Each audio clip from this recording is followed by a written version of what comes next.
Bien, continuamos entonces con Levi-Strauss en la teoría de la alianza. Nosotros estábamos viendo,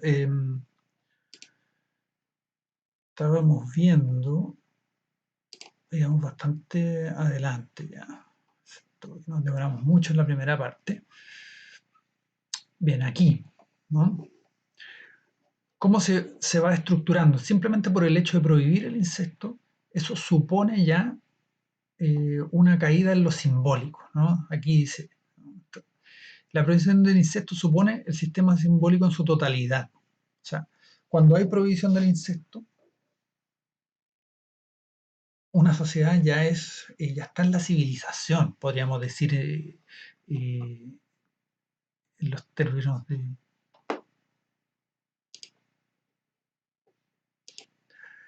Ya, tengo que poner en pausa, había un problema.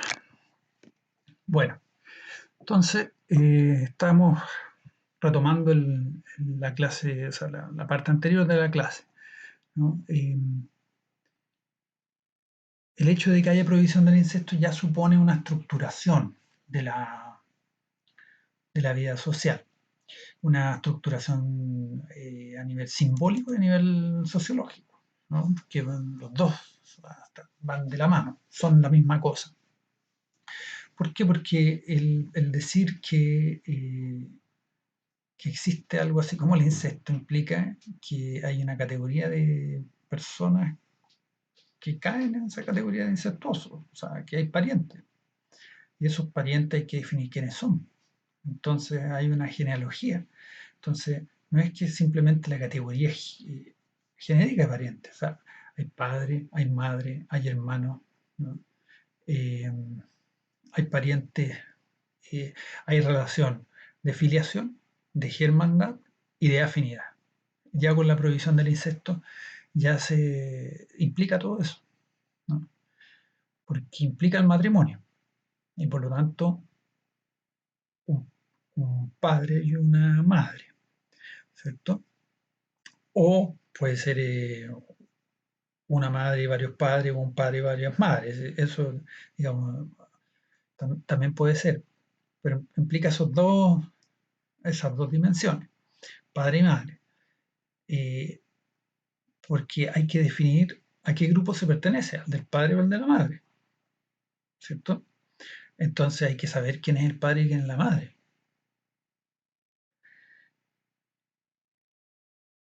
Y entonces todos los hijos de esos padres son mis hermanos, digamos, tengo la misma relación, estamos en la misma categoría, ¿no? Y mis padres tienen hermanos y hermanas. Entonces ya supone todo el sistema parentesco, la prohibición del incesto. Entonces, en ese sentido, para Radcliffe, para Levi-Strauss, la prohibición del incesto ya, ¿no? Implica un sistema simbólico en su totalidad, ¿no? De hecho, cuando él habla que no es posible pensar desde la óptica estructuralista el origen del simbolismo. El simbolismo tiene que haber un momento en que no había nada y luego en que ya estaba todo listo, ¿no? Es posible porque en el estructuralismo las relaciones son anteriores que los elementos que entran en relación. No es que de a poquito las cosas se vayan dando y de repente se genera un sistema simbólico, ¿no? Porque el sistema son las relaciones sistemáticas, ¿no? Que van creando los elementos. O sea, no es que primero existe el negro y después se va configurando lo blanco y se van acomodando y entonces negro y blanco. No, el negro es negro porque se opone al blanco. Entonces la relación de oposición entre esos dos la que define esos dos términos, ¿no? Entonces, qué sé yo, el clan del oso y el clan de la nutria también, ¿no? Los consanguíneos y los afines también, ¿no? Bueno, ¿cómo se operacionaliza todo esto, ¿no? Eh, Esta exogamia eh, puede dar lugar a dos situaciones, digamos, extremas, ¿no? Están las estructuras elementales del parentesco y están las estructuras complejas. También están las estructuras semicomplejas que los van a desarrollar otro, François Héritier, por ejemplo, otro antropólogo. Pero las estructuras elementales son las que a él más les van a interesar, son las que le dan nombre al libro, eh, y están caracterizadas porque hay normas positivas, ¿no? No solo la prohibición del insecto como en las estructuras complejas, en nuestro caso no hay una prescripción de un matrimonio determinado, son la regla negativa y después son otros los elementos sociológicos o económicos los que entran a definir dentro de qué categoría se va a casar una persona, ¿no? Que puede ser por etnia, por raza, cuando digo raza me refiero a en términos EMIC, ¿no? Eh, por clase social, pero no son normas del parentesco, ¿no? En cambio, en las estructuras elementales hay matrimonios o bien preferenciales o bien prescritos, ¿no? Esos matrimonios pueden ser entre eh, miembros de grupos diferentes, ¿no? O sea, entre miembros de una mitad, o sea, que la regla dice que tú siendo del clan del oso o de la mitad eh, del chotacabra o del pájaro hornero, te tienes que casar con los de la otra mitad, ¿no? O siendo del clan de la máquina de coser, tienes que casar con personas del clan de la bicicleta, ¿ya? Existen clanes que nombran objetos, ¿no? Y están los otros que son los matrimonios prescritos o preferenciales con un determinado pariente, por ejemplo, con la hija del hermano de la madre, con la hija del hermano del padre, o en el caso que es femenino, con el hijo del hermano del hijo de la hermana del padre o el hijo de la hermana del hermano de la madre, ¿no? Eh, y esas estructuras elementales son fundamentalmente el matrimonio entre primos cruzados, pero también hay otras normas como el matrimonio entre el tío uterino, ¿no? Tío materno y la sobrina uterina, por ejemplo. Existe eso. Entre una ambicuara, por ejemplo, existe. Vamos a ver el caso bueno, el caso de las estructuras elementales. Nosotros ya las vimos de alguna manera. O sea, los matrimonios de primos cruzados vimos que son tres alternativas, ¿no? Un matrimonio con el hijo del hermano de la madre, o sea, la prima cruzada matrilateral, que da lugar a un intercambio indirecto, ¿no? El matrimonio con la prima cruzada patrilateral, que da lugar a un matrimonio diferido, y el matrimonio entre primos cruzados bilaterales, que da lugar a un intercambio directo, ¿no?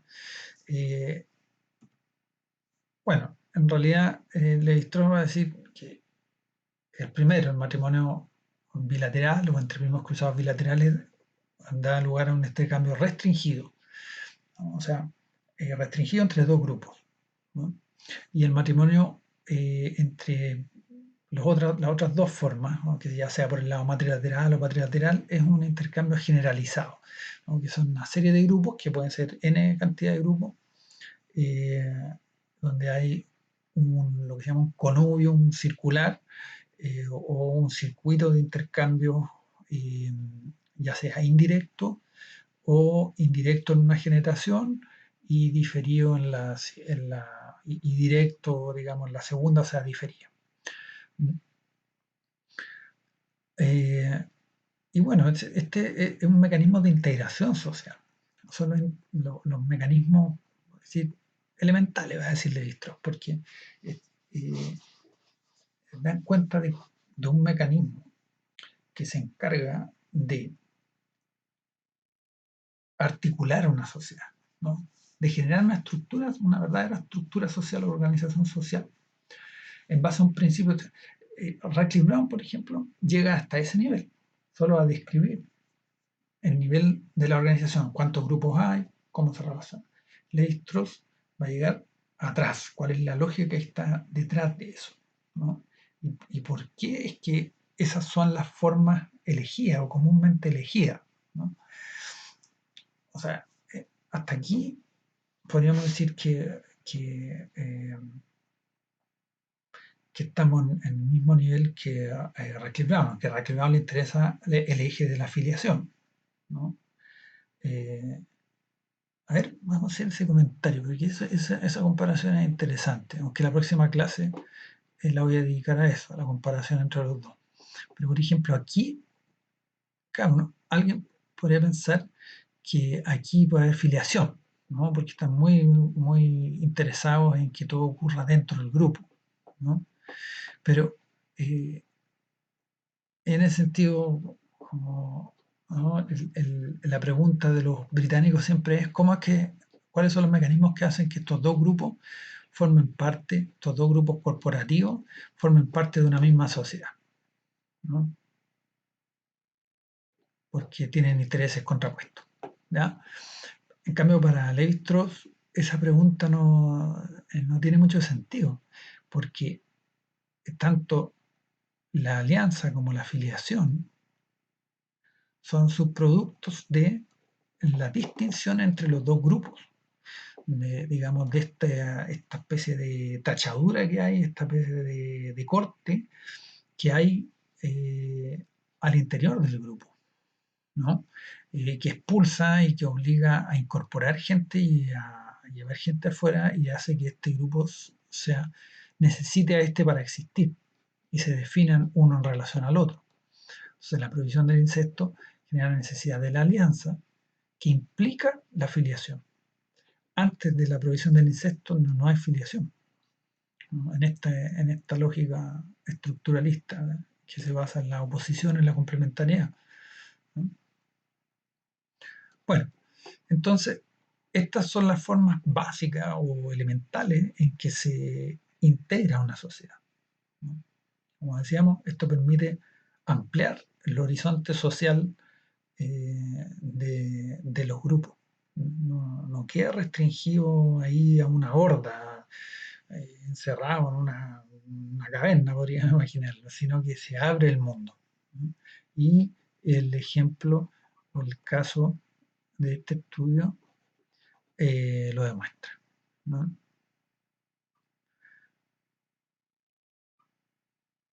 Bueno, bueno, recordemos un poco, ¿no? En qué consiste el matrimonio entre primos cruzados bilaterales, ¿no? Ahí tenemos dos parejas de hermanos, ¿no? Que se casan entre sí, o dos hombres, para decirlo en la jerga de Strauss, dos hombres, ¿no?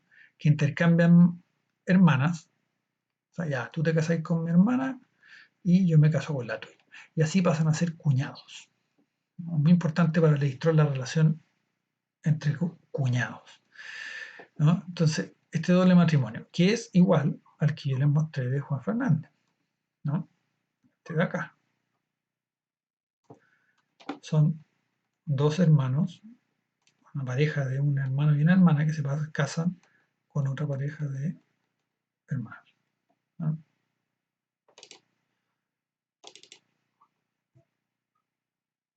Ya. Bueno, esa es la primera generación. En la segunda tienen hijos. En este caso, la filiación es patrilineal, porque vemos que este hombre azul con esta mujer roja dan lugar a estos eh, hijos azules, ¿no? Por lo tanto, es patrilineal. Aquí un hombre rojo con una mujer azul da um, hijos rojos.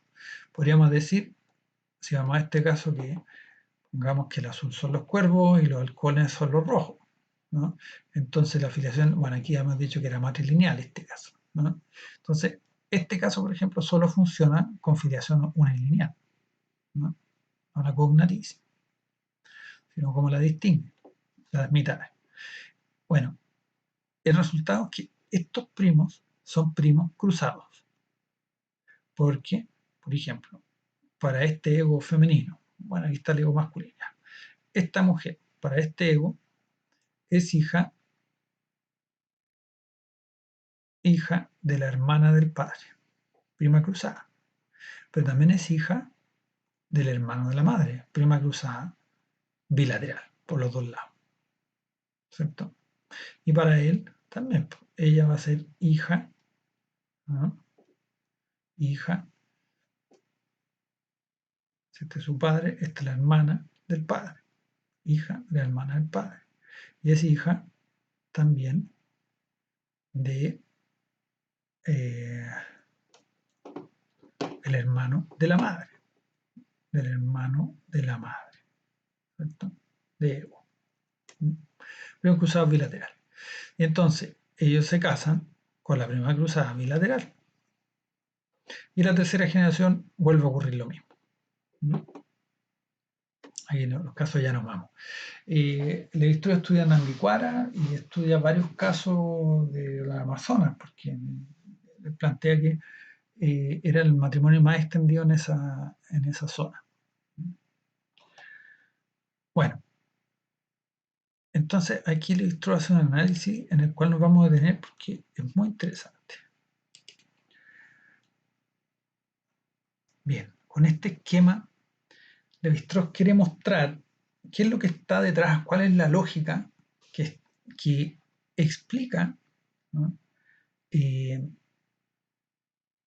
La diferencia entre primos cruzados y primos eh, paralelos desde el punto de vista de la reciprocidad, ¿no? Entonces tenemos aquí una situación en la cual tenemos dos linajes, ¿no? O dos mitades, podríamos decir, ¿no? A y B,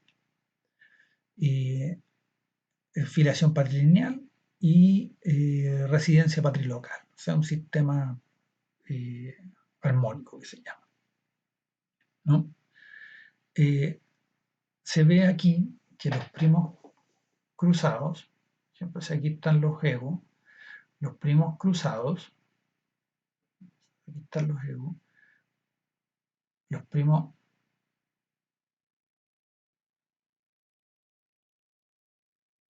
cruzados son estos, ¿no? Los hijos de las hermanas del padre y los hijos de los hermanos de la madre, de ego y ego, masculino y femenino. ¿No? Entonces, ¿qué es lo que ocurre? Dice, cuando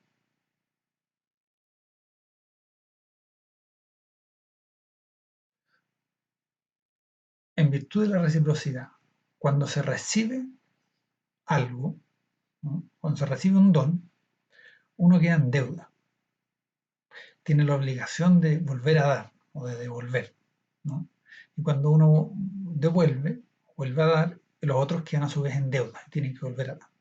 Entonces es un ciclo sin fin de dones y de contradones, ¿no? Que nos vincula por esa obligación moral, por la necesidad también de no ser menos que el otro, de ser reconocido como un actor social válido y que es solvente, que puede responder en el juego social de una manera honorable, digna, ¿no? De que puede ser generoso, mostrar ostentación incluso de su generosidad y de la capacidad de dar, de la capacidad de estar implicado en el juego social, ¿no? Entonces, dice, aquí hay un hombre, ¿cierto? Estos son el clan A. ¿No? Este es un hombre, este también. Esta mujer se casa con este hombre, por lo tanto, el hombre recibe y queda con un signo más, ¿cierto? Porque llegó esta mujer. ¿No? Esta mujer, en cambio, estamos hablando de residencia, o sea, de filiación patrilineal, residencia patrilocal, ¿cierto? Pero siempre se dan mujeres. Por lo tanto, esta mujer se casa con este hombre, por lo tanto queda con signo menos. Esta también se casa con este hombre que es un signo menos. Esta mujer se va, ¿cierto? Se da a esa mujer. ¿Mm? En este caso, esta mujer, hermana de la madre, también se va. Este es hombre, y así que este recibe una mujer. Más, más. Ahora, los que reciben, perdón, acá, los que reciben en una generación quedan en deuda. ¿Cierto? Si una mujer tiene que dar otra. Entonces da una mujer, su hija, en la siguiente generación, ¿no? Y queda nuevamente en deuda.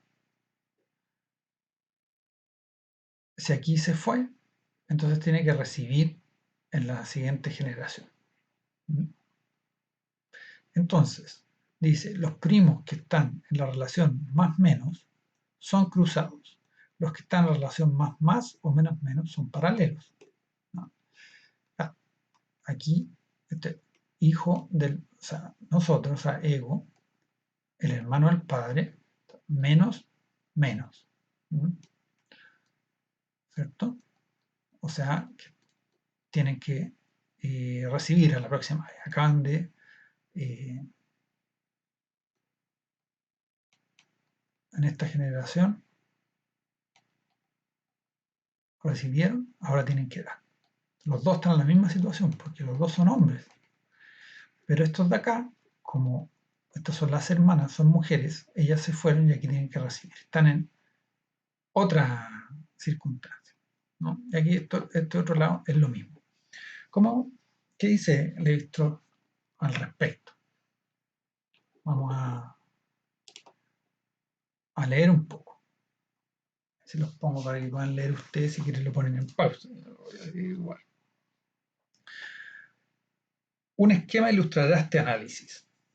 Demos a cada pareja un signo más o menos. Aquí mejor lo voy a leer viendo el gráfico. Después ustedes pueden poner esto y leerlo si es que necesitan. Bien. Dice, un esquema ilustrará este análisis. Demos a cada pareja un signo más o menos según que esta pareja resulte de la pareja está hablando de esto, ¿no? Cada una de esta pareja. Hay otra pareja, esa pareja de hijos. ¿Mm? No, hay esta pareja y esa pareja, ¿no? Un esquema ilustrará este análisis. Demos a cada pareja un signo más o menos según que esta pareja resulte de la pérdida o de la adquisición de una mujer para la etapa inicial A o B. El signo cambia cuando se pasa a la generación siguiente, siendo todos los miembros primos entre sí. En lo que concierne a la pareja principal, formada por un hombre A casado con una mujer B, posee evidentemente los dos signos según se le mire desde el punto de vista de A o de B. Y lo mismo es cierto para sus hijos. Claro, se refiere a esto, ¿no? Entonces, desde el punto de vista de ellos, pierden una mujer. Desde el punto de vista de ellos, ganan una mujer. Por eso tiene más menos. Y este más menos, ¿no?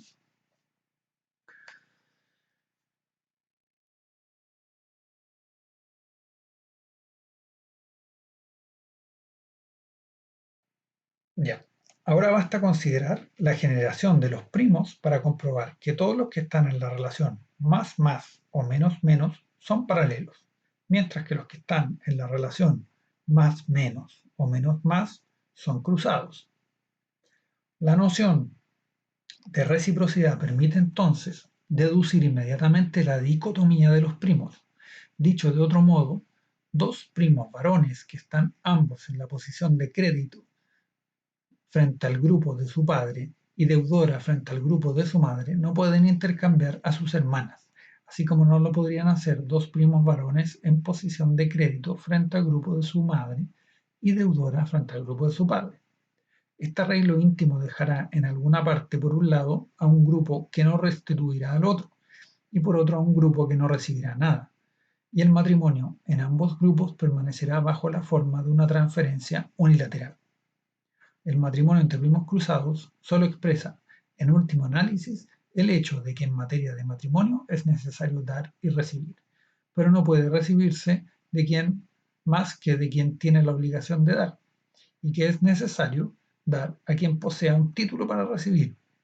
ya que la donación mutua entre deudores conduce al privilegio, así como la donación mutua entre acreedores condena a la extinción. Bueno, ahí está, lo voy a poner pausa si quieren leer. Pero básicamente lo que hace acá Lévi-Strauss es mostrar cómo se puede explicar desde un punto de vista más profundo la razón de ser de estos arreglos a nivel de las relaciones sociales concretas, a nivel de las reglas. Ya no, él no está hablando de las reglas, sino está hablando de un principio, el principio de reciprocidad. Y ese principio de reciprocidad proviene de una estructura mental, dice. Dice que hay tres elementos de la estructura mental, ¿no?, del cerebro humano, que está determinando esta necesidad, esta lógica en las relaciones, estas relaciones necesarias, como se dice. Lo necesario se opone a lo contingente, es algo que debe ser, que siempre será así. Estos tres elementos de estructura mentales son, primero, la necesidad de la norma, la reciprocidad y el don como símbolo del vínculo social. La cita es la que está acá, dice, bueno, las estructuras mentales que sostienen, ¿no?, la arquitectura de los sistemas de parentesco son la exigencia de la regla como regla, la noción de reciprocidad considerada como la forma más inmediata en que puede integrarse la oposición entre sí mismo y el otro, y por fin el carácter sintético de la donación, vale decir, el hecho de que la transferencia consentida de un valor de un individuo a otro transforma a estos en partner y agrega una nueva calidad al valor transferido. O sea, primero la exigencia de la regla como regla, ¿no? Ya lo vimos al principio, ¿no? O sea, no importa qué regla sea, pero lo que obliga a esta estructura a que haya una regla, ¿no? O sea, no pueden ser relaciones, digamos, así, eh, sin normatividad, como con pura contingencia, como caiga, digamos, al impulso de los individuos.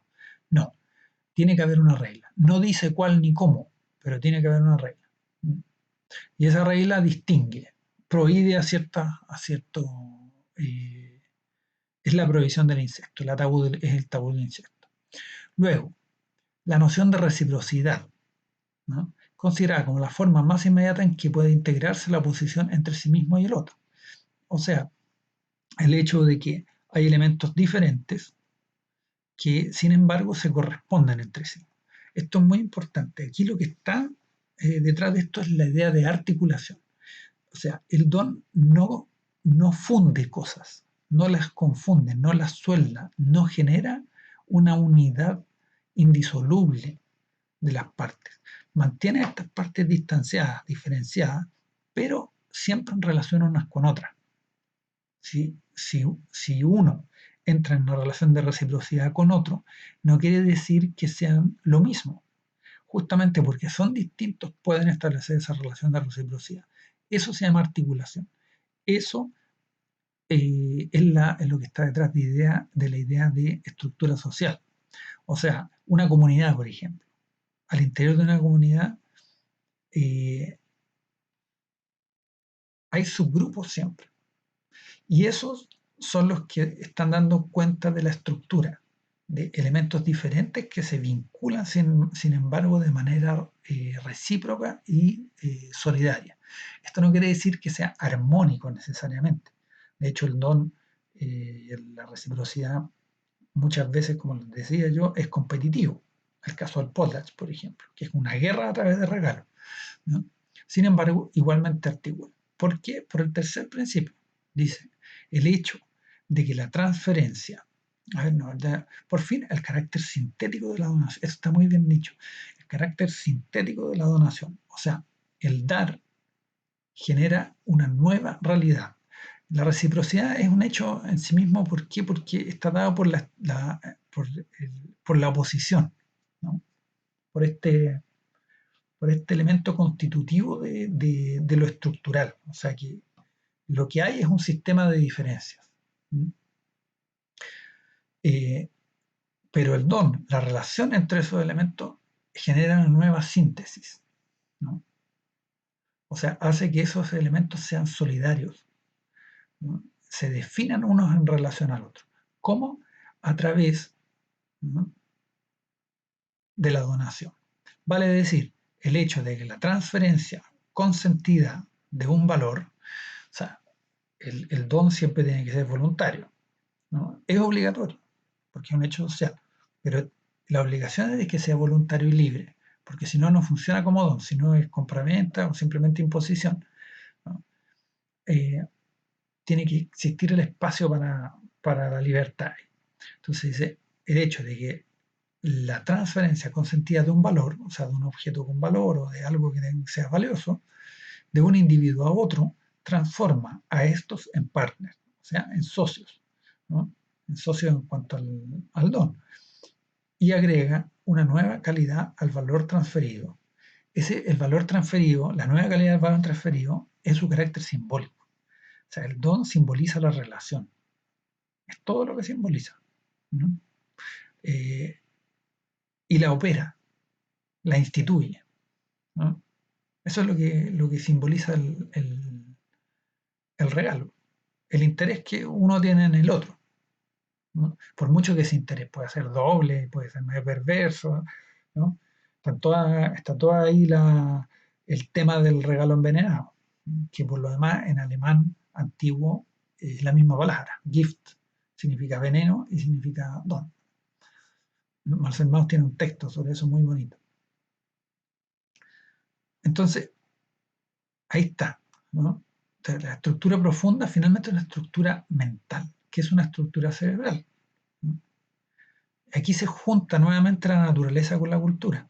Por eso es que puede ser natural y cultural a la vez, porque el cerebro es cultural y es natural a la vez, ¿no? O sea, es producto de una evolución histórica en la cual está involucrada lo social y lo cultural hace millones de años, pero sigue siendo parte de la naturaleza, el cerebro, ¿no?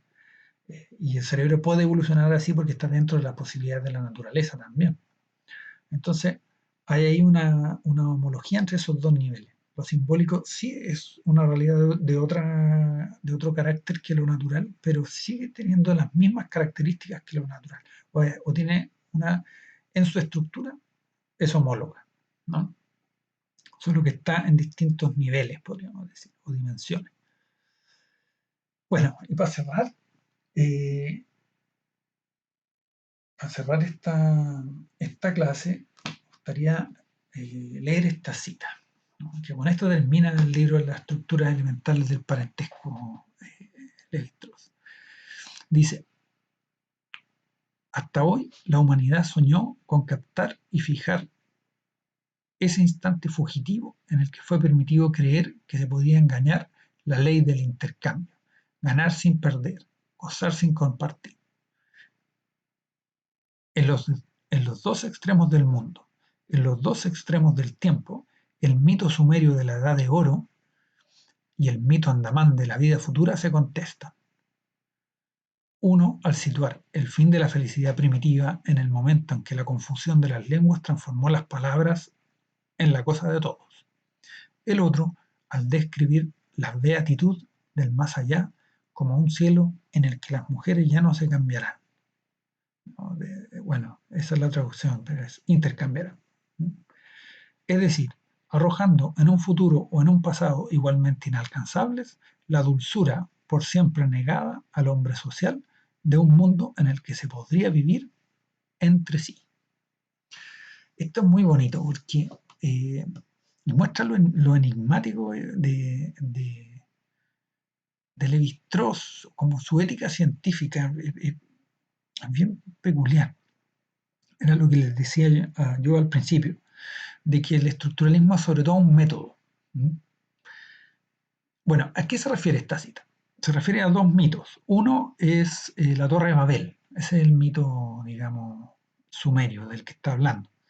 La Torre de Babel es una historia de la Biblia que cuenta que los hombres hablan diferentes lenguas porque fueron castigados, porque un rey quiso construir una torre tan alta que llegara al cielo, ¿cierto? Y el castigo fue que los hombres dejaron de entenderse, o sea, todos empezaron a hablar lenguas distintas. Y ese mito lo compara con el mito que tienen en las Islas Andamán, que dice que en el cielo, digamos, el equivalente al cielo, ellos ya no tendrán que dar a sus hermanas, se van a poder casar con sus hermanas, van a poder cometer incesto, ¿no? Entonces, a eso es. Entonces, por eso dice, hasta hoy la humanidad soñó con captar y fijar ese instante fugitivo en el que fue permitido creer, ¿no? Instante fugitivo en el que fue permitido creer, al menos creer un ratito, que se podía engañar la ley del intercambio, ganar sin perder, gozar sin compartir, ¿no? O sea, claro, nosotros podemos pensar en eso, pero las sociedades no se pueden constituir sin eso, un poco lo que está diciendo. En los dos extremos del mundo, en los dos extremos del tiempo, ¿no? O sea, dos culturas distintas en dos épocas diferentes, el mito sumerio de la Edad de Oro y el mito andamán de la vida futura, ¿no? Uno hacia el origen y otro hacia el destino, se contestan. Uno al situar el fin de la felicidad primitiva en el momento en que la confusión de las lenguas transformó las palabras en la cosa de todos. O sea, eh, se acaba la felicidad cuando hay una incapacidad de entenderse a nivel lingüístico, a nivel estrictamente simbólico.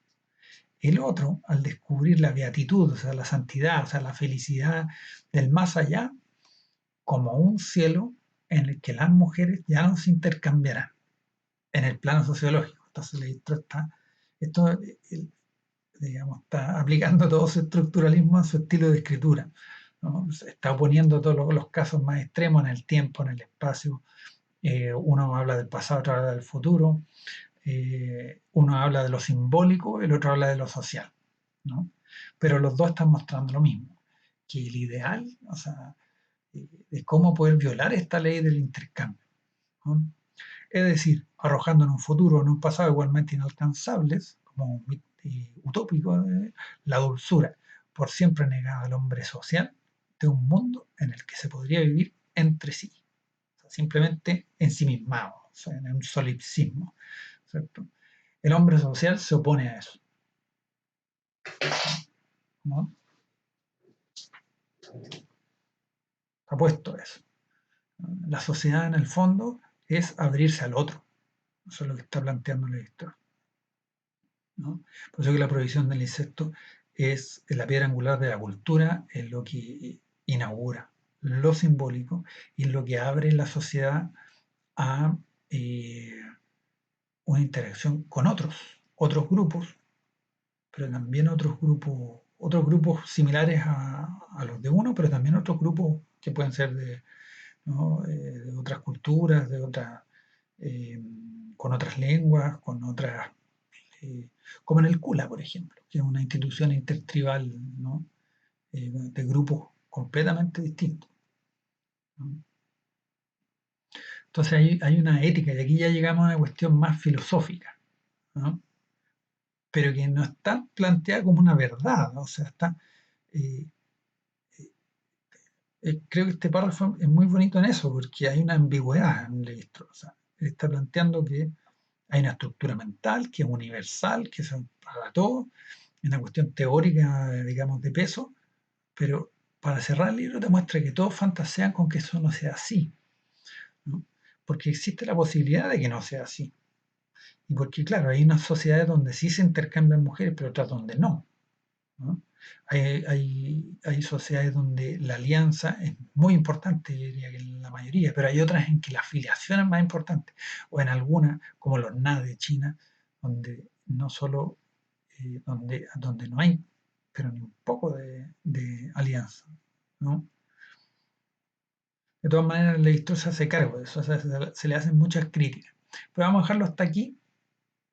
Las críticas las vamos a ver en la próxima clase, pero en realidad la próxima clase voy a tomar un par de casos, de análisis a partir de esto. Y esta clase fue más bien general, conceptual, teórica. Vamos a hacer un análisis de casos para que les vaya yendo más claro. Eh, bueno, espero que espero poder haber sido claro y elocuente, porque no es fácil explicar el estructuralismo en pocas palabras. Es una cuestión sofisticada, elaborada, ¿no? Más difícil que el funcionalismo, digamos. Así que, bueno, para eso tenemos el campus para que ustedes hagan sus consultas también. Bueno, nos vemos, que estén bien.